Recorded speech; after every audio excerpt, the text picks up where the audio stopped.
We now have a short message.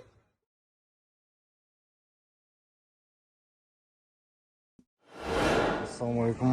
Қазақ халқы бүгін 9 январь Корея қаласы, оңтүстік Корея қаласы посольствоның алдында Кореяда тұратын қазақтар, жалпы қазақтар, Кореяда қазақтар барлығы жиналды.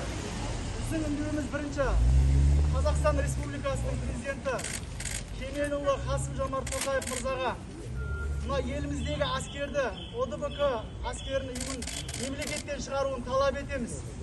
Және де екінші үндеуіміз, Қазақстандағы мынау бейбіт шеруге шыққан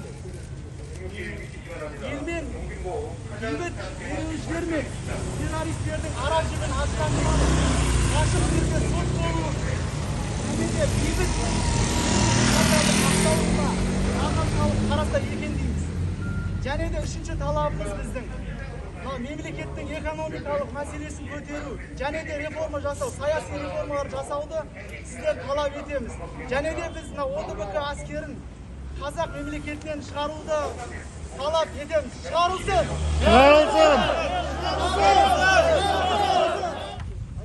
Жаңартылған Қазақстанды, жаңартылған біз елді көргіміз келеді. Елімізді тыныштық болсын, осында суыққа тоңбай далаға шыққан азаматтарымызды босатылса деп әділдік жолмен шешілсе екен деп тілейміз. Осы да алыста жүрсек те, сол жаққа жете алмай жүргенімізге бәріміз қапаланып жатырмыз. Күн демей шырылдап, мына жақта жылап жатқан қанша адамдар бар. Барлықтарымен қауышса екен, аман есен деп соны тілейміз. Алла Қазақстан! Біз Гонконгтағы қазақстандықтар халықпен біргеміз. Осындай қиын уақытта бір жағадан бас, бір жеңнен қол шығарып, бір-бірімізге көмектесек. Қазақстан біздің ортақ мекеніміз. Қазақстанның жарқын болашағы біздің қолымызда.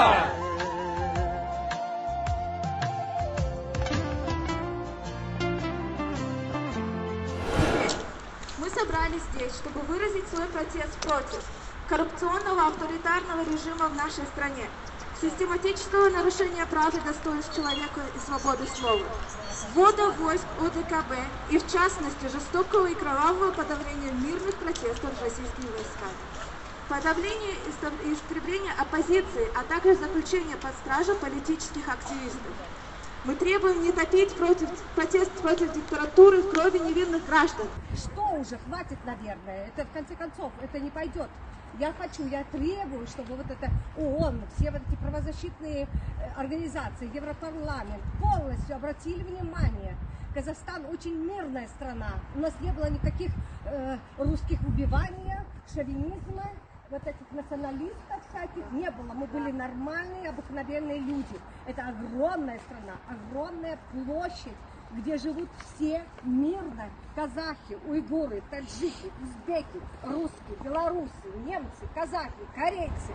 Сколько, чего вам надо? Убирайтесь прочь, ОДКБ. Вон отсюда, из нашей страны. Не желаю, требую, чтобы вышли отсюда.